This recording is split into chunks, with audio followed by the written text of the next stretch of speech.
Dear students, I am Kavita B.S., Assistant Professor, Department of Physics of Government First Aid College, Tiptur.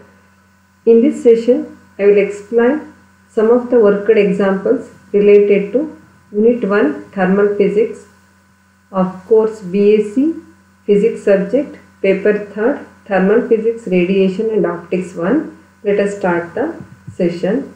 First problem is, at what temperature pressure remaining constant will the RMS velocity of the gas be half of its value at 0 degree centigrade? We know that the RMS velocity is directly proportional to square root of the temperature. Hence, the ratio of C1 to C2 is equal to square root of T1 by T2. Here, C2 is equal to, C2 can be taken as C1 by C2. That is, C1 is the root mean square velocity at 0 degree centigrade, that is at 273 Kelvin. Then we have to calculate the value of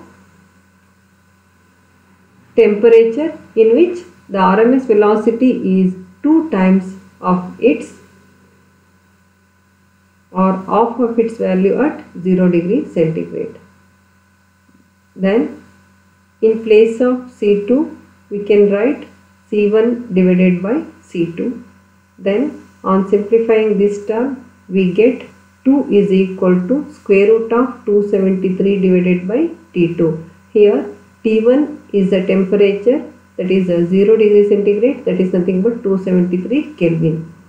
Again squaring on both sides we get 4 is equal to 273 divided by T2.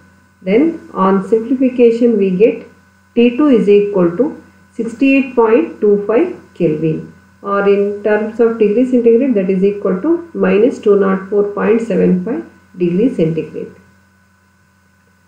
Then, so this is the temperature at which the RMS velocity of the gas is half of its value at 0 degree centigrade. So next problem is, if RMS speed of molecules of hydrogen at NTP is 1.84 km per second, then calculate the RMS speed of oxygen at NTP.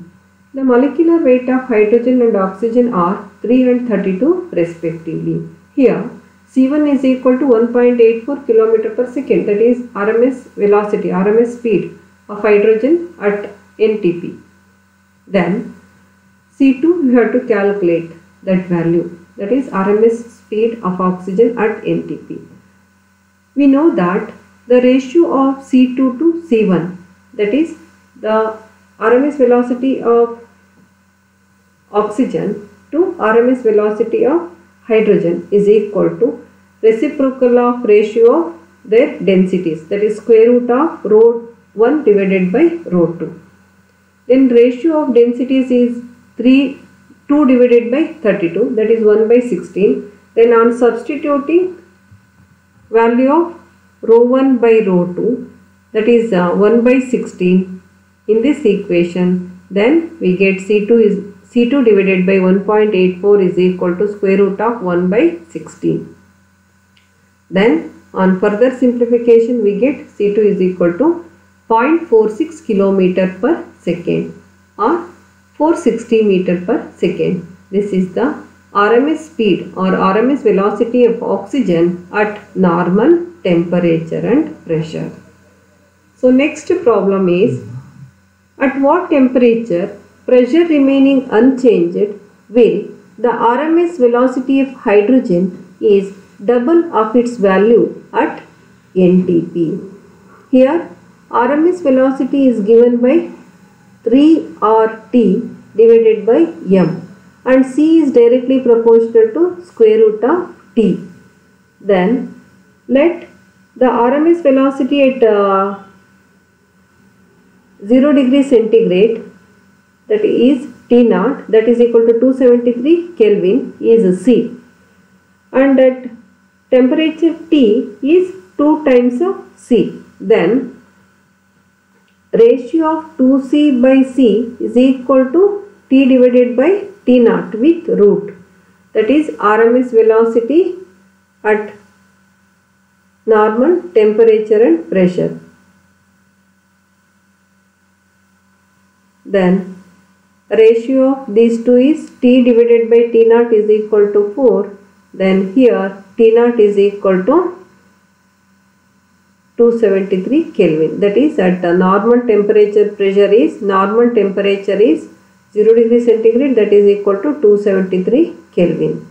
Then we get T is equal to 4 into T naught, that is nothing but 1092 Kelvin.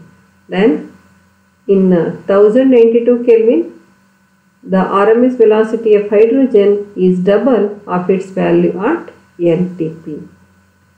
In the next problem, calculate the diameter of the molecule of benzene if N is equal to 2.79 into 10 raised to 9 molecules per cc and the mean free path of lambda for benzene is 2.2 into 10 raised to minus 6 centimeter.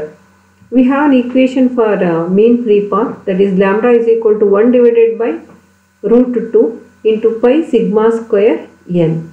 Then we can write the equation for sigma square, that is equal to 1 divided by root 2 pi lambda into n. Here pi is constant value, that is 3.14, and lambda is 2.2 into 10 raised to minus 6 centimeter. Then here n represents 2.76 into 10 raised to 19 number of molecules. Then on simplification we get the molecular diameter, that is sigma is equal to 6.02 into 10 raised to minus 8 centimeter. This is the diameter of the benzene molecule. In the next problem, that is the average speed of molecules of gas is 4.5 into 10 raised to 2 meter per second. The density of the gas is 1.25 kg per meter cube and coefficient of viscosity of gas is 1.66 into 10 raised to minus 5 Newton second per meter square. Find the mean free path and frequency of collision. Here given, that is eta is equal to 1.66 into 10 raised to minus 15 Newton second per meter square and rho is 1.25 kg per meter cube and average velocity is 4.5 into 10 raised to 2 meter per second. Then mean free path is equal to 3 eta divided by rho into c. Then by substituting these values and simplification we get lambda is equal to 8.85 into 10 raised to minus 8 meter. Then frequency of collision is given by c divided by lambda, that is average velocity by mean free path. Then we get frequency of collision is equal to 5.085 into 10 raised to 9 collisions per second. So next problem, calculate the mean free path of nitrogen molecule at the 27 degree centigrade temperature and 1 atmospheric pressure. The molecular diameter of nitrogen is 3.5 into 10 raised to minus 8 centimeter. Here 1 atmospheric pressure is 76 centimeter height of mercury, that is in SI system pressure is equal to 1.013 into 10 raised to 5 Newton per meter square. Then temperature is at 27 degree centigrade is nothing but 300 Kelvin. Then Boltzmann constant value is 1.38 into 10 raised to minus 23 joules per Kelvin. Then molecular diameter, that is given value, that is 3.5 into 10 raised to minus 8 centimeter. In meter, it is equal to 3.5 into 10 raised to minus 10 meter. We have the formula for mean free path, that is kT divided by root 2 pi p rho square in terms of pressure and temperature. Then on substituting these values in this equation and simplification, we get lambda is equal to 7.5 into 10 raised to minus 8 meter. These are some of the worked examples related to thermal physics unit. Then textbooks for reference. Thank you.